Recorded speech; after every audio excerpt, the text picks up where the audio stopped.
মই মোহাম্মদ মমিনুদ্দিন শেখ দোতমা ব্লকৰ অন্তৰ্গত ফকিৰা গ্ৰাম চানলাটাৰীৰ পৰা কৈছোঁ।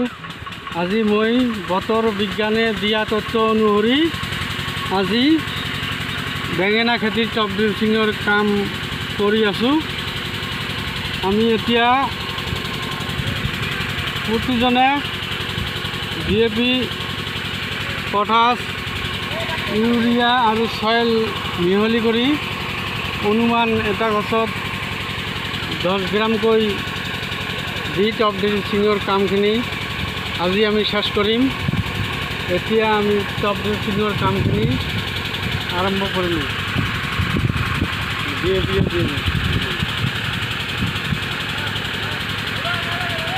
ঘূৰি ঘূৰি 5 মিনিট